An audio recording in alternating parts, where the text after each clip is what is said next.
Welcome to This Explainer. Today we are stepping right into the realm of Dark Camelot.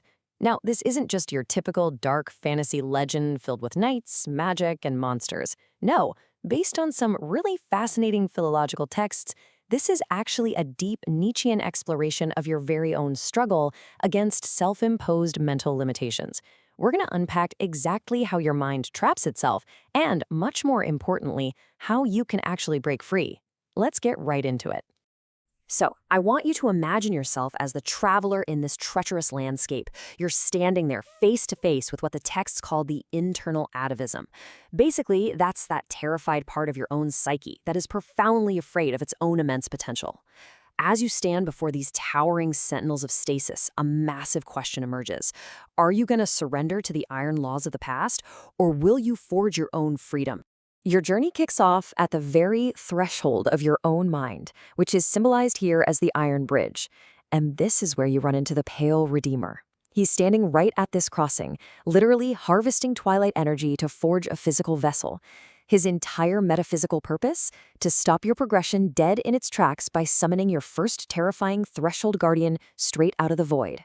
And out of that void descends the Pale Inquisitor, also known as the Knight of Memory. He steps into this newly forged shell with one job: to enforce the necrotic morality of the Iron Threshold. Standing guard over what's called the vacant throne, he violently demands perfect stillness from your psyche. He is absolutely refusing to let you take even a single step forward. Now, how does he trap your soul? Well, this Inquisitor weaponizes stasis using a really interesting concept called silver guilt. It's essentially a psychological weapon used to enforce rigid moral stillness. It takes the iron laws of your past mistakes and turns them into this incredibly heavy, leaden anger, basically punishing your soul for its past failures. The whole goal here is to turn your psyche into a frozen monument to permanence, completely cutting you off from the fluid, forward-moving spirit of becoming. Okay, but let's say you manage to push past that bridge. You journey deeper and deeper into your own mental landscape until you finally arrive at the Glass Library. This is where the Pale Redeemer cracks open a purple book, identified in our sources as the super ominous Ledger of Nothingness, and he uses this exact ledger to summon the next Sentinel of Resentment into a vessel of sterile transparency. And now, you're face to face with the last thinker, the Knight of Reason. The source texts actually describe him as a Merlin gone rogue, which I think is a perfect way to look at it. Because instead of fostering magic or life, he's constantly translating the vibrant, chaotic energy of your existence into the silent, indexed language of pure data. He's a force of absolute silence who literally views your living, breathing existence as a contagion that just has to be strictly suppressed. This clash really brutally illustrates his trap. Just think about the contrast here. On one side, you have the spirit of becoming, which is fluid energy, living potential, basically the brilliance of stars. But the last thinker? He forces all of that into sterile data. We're talking absolute silence, indexed archives, and dead, predictable memories.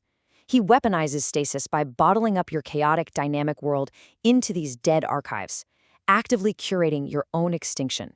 It's wild. Fleeing that suffocating silence of the library, you stumble into the uncanny wood.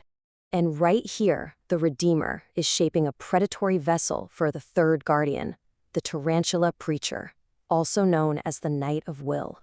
You'll notice how he's methodically scraping the unique gold right off of his shield.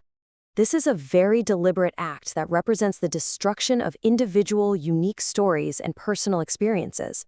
See, he fully embraces the uncanny law, preaching this really hollow gospel of equality. And to do this, he leans heavily on the Nietzschean concept of ressentiment. Essentially, that's a hostile, stagnant psychological state. He literally uses what's called future's venom to drag your soaring spirit right down into the stagnant dirt of the herd. By transforming the legendary round table into a circle for prey, he makes sure your will to power is twisted into merely a will to undo. You're completely trapped in his web. So you might be wondering, how exactly do these Faustian archetypes pull this off?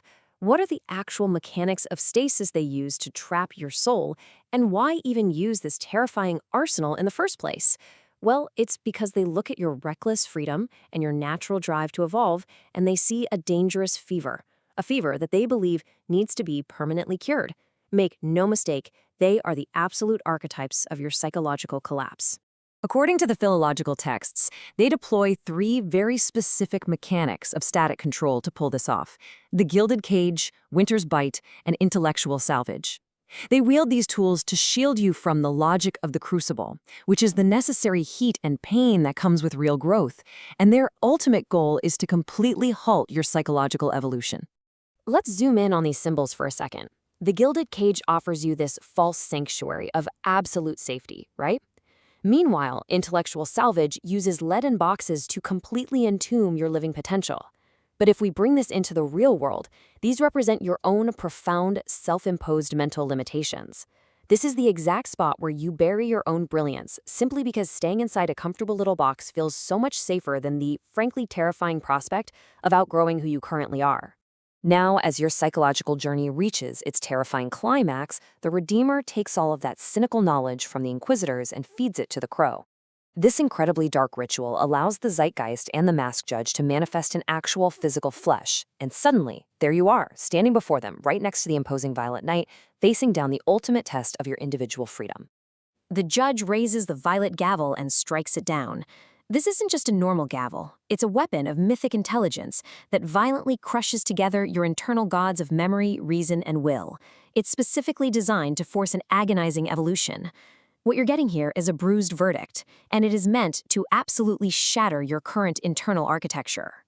This ultimate strike utilizes what the texts refer to as winter's bite and the breath of the void to literally freeze your atoms in a state of eternal obedience. By weaponizing the immense, crushing spiritual weight of despair, this strike is attempting to murder the very movement of your soul, forcing you into total and complete regression. But hey, here is the ultimate turnaround. As the traveler in this epic narrative, you actually possess the potential of the Übermensch, the Dionysian dancer. You have this inherent, incredible power to just refuse this cynical knowledge outright. You and only you can survive this bruised verdict, defy the sentinels of resentment, and rise up from the wreckage of your own shattered limits. And how do you achieve that? By fully embracing the grave dance. This is a transformative, totally chaotic performance right there upon the wreckage of Dark Camelot. It represents your ultimate liberation from stasis. By dancing on these ruins, you are completely shattering those gilded cages and leaden boxes once and for all. You're consciously choosing the unpredictable, brilliant stars over a life of sterile, safe permanence. As we wrap up this explainer, I really want to leave you with a final, provocative question about your own internal land state. Will you accept the hollow safety of those leaden boxes, or are you going to risk everything for the chaotic, beautiful freedom of the Dionysian dancer? Take a moment to think about where you might be imposing limits on yourself just out of fear. Because at the end of the day, the choice to step out of that cage and embrace the dance of becoming, that's entirely yours.